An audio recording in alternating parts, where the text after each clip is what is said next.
तो दोस्तों किसी जमाने में भारत सरकार जब हितग्राहियों तक 1 रुपया भेजती थी तो 15 पैसा या 25 पैसा ही हितग्राही तक पहुंचता था। बाकी बीच में करप्शन की भेंट चढ़ जाता था।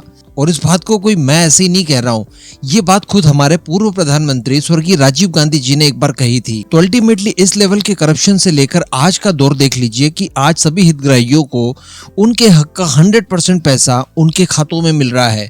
तो ये नया सिस्टम जो नए भारत के अंदर देखने के लिए मिलता है, इसकी प्रशंसा आज न केवल भारत के अंदर हो रही है बल्कि विदेशों में भी हो रही है। लेकिन फिर भी विडंबना देखिए, भारत के अंदर एक समय ऐसा था, इवन ये समय कभी जा ही नहीं सकता, जब आम जनता इस बात से उत्साहित ना हो कि किसी करप्ट नेता को सजा मिले। हमेशा हर व्यक्ति के मन में ये रहेगा कि देश में जो भी करप्शन वगैरह हो रहा है इसके लिए लीडरशिप और जो हमारे करप्ट नेता वगैरह होते हैं ये जिम्मेदार हैं और इन्हें पकड़कर सजा दी जाए, इनसे पैसा वसूला जाए और सख्त से सख्त सजाएं इन्हें दी जाए। लेकिन दोस्तों बड़े अफसोस की बात है कि जब इस तरह के करप्शन के खिलाफ जांच कार्रवाइयां होती है, गिरफ्तारियां होती है, अलग अलग एजेंसीज अपने हिसाब से जांच करती है और कल्प्रिट्स जब पकड़े जाते हैं तो वो एक तरह का नया माहौल बना देते हैं कि देखिए ये पॉलिटिक्स से मोटिवेटेड होकर काम किया जा रहा है और पर्टिकुलर किसी एक वर्ग को इसके लिए प्रताड़ित किया जा रहा है जानबूझकर। इवन जब जेल वगैरह होती है तो इस तरह से प्रेजेंट किया जाता है मानो कोई क्रांतिकारी हो और वो कोई बहुत अच्छा काम करके फिर जेल जा रहा हो। और जब भारत के बड़े बड़े वकील लगाकर आप अपनी बेल वगैरह करवा लें उसके बाद तो ढिंडोरा कुछ इस तरह से पीटा जाता है मानो भगत सिंह अंग्रेजों की जेल तोड़कर पब्लिक के बीच में आ गए हैं। तो इस तरह की चीजें लगातार हो रही है और लगातार हमारी एजेंसीज जो कि बहुत अच्छा काम कर रही है उनकी बदनामियां होती जा रही है। लेकिन ये सारी चीजें केवल भारत में ही चल रही है,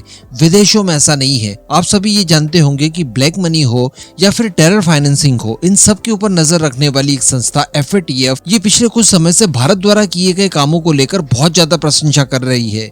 और मैंने भी आपको पास में 2-3 वीडियो इससे संबंधित बनाकर बताए थे कि देखिए भारत के अंदर जो इस तरह के काम किए जा रहे हैं, डायरेक्ट बेनिफिट वाले हो या फिर मनी ट्रेल्स को पकड़ना हो, ब्लैक मनी को रोकना हो, हवाला वगैरह, इनसे संबंधित जो गैर कानूनी काम है या टेरर फाइनेंसिंग है, इन सभी को जो रोका जा रहा है और जो एक नया सिस्टम तैयार हुआ है भारत के अंदर, इसकी काफी ज्यादा सराहना हो रही है। अब इसी को लेकर FATF की तरफ से कुछ खबर निकल कर आ रही है और इसमें भारत की एजेंसीज को लेकर बहुत ज्यादा तारीफें की गई है। दरअसल FATF ने अपनी रिपोर्ट में ये बताया है कि वर्ष 2018 से लेकर 23 के बीच में केंद्रीय जांच एजेंसियों ने PLMLA के तहत 16,537 करोड़ रुपए जब्त किए हैं। ये जो हम लोग लगातार खबरें सुनते आ रहे हैं कि ईडी ने फलानी जगह रेड डाली, फलानी जगह रेड डाली, 300 करोड़, 100 करोड़, इस तरह के जो नोटों के बंडल्स मिल रहे हैं, इन सब का आंकड़ा लगाया गया है 16,537 करोड़ रुपए रिकवर किए गए हैं। तो इतने तो केवल कैश जब्त किया गया है। इससे भी बड़ी बात दोस्तों ये कि विजय माल्या द्वारा बैंकों के एक बहुत बड़े समूह को जो धोखा दिया है, उससे जो बाद में रिकवरी की गई उसका करीब 14,000 करोड़ रुपए बैंकों में वापस भी डलवाया गया। तो विजय माल्या जो भागा था वो ऐसे ही नहीं भाग गया है, वो ऐसे ही नहीं आजकल हाथ पैर जोड़ रहा है कि यार जितना स्कैम नहीं किया उतना तो तुम लोग वसूल कर चुके हो, तो एक्चुअली कर लिया गया है। इसके अलावा FATF द्वारा ये भी कहा गया है कि क्रॉस बॉर्डर ट्रांजैक्शन जो होते हैं, इसके अलावा जो हवाला कारोबारी हैं जिनके ऊपर ईडी द्वारा नकेल लगाई गई है, साथ ही NIA के साथ मिलकर ईडी द्वारा जो देश भर में आतंकी फंडिंग को रोका जा रहा है और जो अलग अलग स्थानों पर एक्शंस लिए गए हैं, इनको लेकर बहुत ज्यादा सराहना की गई है। साथ ही रिपोर्ट में जो बेनामी ट्रांजैक्शन के जरिए इनकम टैक्स वगैरह की चोरी होती थी और इसके खिलाफ जो ईडी कार्रवाई कर रही है, इसकी भी तारीफ की गई है। साइबर अपराधों से जुड़े हुए मामलों को लेकर ईडी द्वारा जो बड़े बड़े आपराधिक नेक्सस तोड़े गए हैं, इनको लेकर भी तारीफ की गई है। रिपोर्ट में कुल 4 मामलों का स्पेशली उल्लेख किया गया है, जिसमें बेंगलुरु ब्लास्ट नंबर 1 पर है। इसमें ईडी द्वारा केस दर्ज किया जाता है। इसके बाद फाइनेंशियल ट्रेल को ट्रेस किया जाता है, जांच सामने बिठाई जाती है। 8 अलग अलग वर्चुअल एसेट ट्रांसफर, जिसे कि आप क्रिप्टो करेंसी कह सकते हैं, इनके जरिए टेरर फाइनेंसिंग की गई थी, इसका पता लगाया गया। इसी वजह से आजकल जो अपराधी पकड़े जाते हैं वो अपने मोबाइल वगैरह के पासवर्ड नहीं देते हैं। दूसरा मामला दोस्तों बताया जा रहा है PFI से जुड़ा हुआ, इनकी जो फाइनेंसिंग वगैरह पकड़ी गई है, बाद में इनके ऊपर बैन भी लगाया गया है सरकार की तरफ से, इसको लेकर भी काफी तारीफ की गई है। इस जांच में बताया जाता है कि 3 बैंक अकाउंट्स का खुलासा हुआ था, जो कि फंडिंग के लिए 11 बैंकों की अलग अलग 22 शाखाएं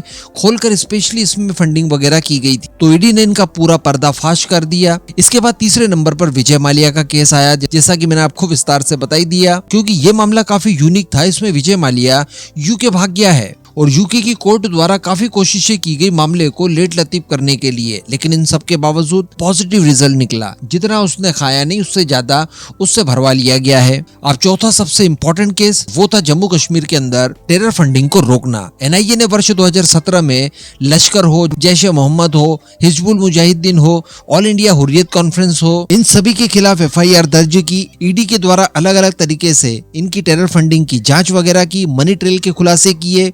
इसके बाद 2022 में ही आतंकी यासिर मलिक की गिरफ्तारी हुई। ये है यासीन मलिक। सोचिए इस व्यक्ति को इन सब कुकृत्यों के लिए गिरफ्तार करना और इसे उम्र कैद की सजा दिलवाना कितना कठिन रहा होगा। बहुत पहुंचा हुआ व्यक्ति था, लेकिन ये सारे काम ईडी द्वारा कर दिखाए गए। तो सोचिए ईडी कितना अच्छा काम कर रहा है। क्या अब भी हम लोग चाहेंगे कि ईडी अपना ये काम बंद कर दे? इसके अलावा भी बताया जा रहा है कि ईडी ने ये भी स्पष्ट मेंशन किया है कि हमारे द्वारा जो भी सिफारिशें की गई थी इन सभी का भारत द्वारा बिल्कुल सही ढंग से पालन किया गया। आगे रिपोर्ट में टेरर फंडिंग को लेकर कुछ और बातें भी लिखी गई है इनकी तरफ से, जैसे कि जम्मू एंड कश्मीर के आसपास के इलाकों में ISIL और अलकायदा जैसे चरमपंथी संगठन या आतंकवादी संगठन ये भारत के ऊपर हमले का प्रयास कर रहे थे। इसके अलावा पूर्वोत्तर की बात की जाए, नॉर्थ ईस्ट की, तो यहाँ पर भी कई सारे ऐसे क्षेत्रीय संगठन थे जो कि ऑलमोस्ट विद्रोही हैं और बिल्कुल वैसे ही काम कर रहे हैं जैसा कि आतंकवादी करते हैं। इसके अलावा कई सारे विदेशी संगठन भी इसमें शामिल हैं जो कि लगातार भारतीय सरकार के खिलाफ अलग अलग और नई नई साजिशें कर रहे हैं। इन सबको निपटाने के लिए भी जो भारत के अंदर कार्रवाइयां की गई, इनकी सराहना की गई है और बताया जा रहा है कि इन सब कार्रवाइयों को करने के लिए FATF के द्वारा जो पैरामीटर सेट किए गए हैं उनके कुल 40 पैरामीटर्स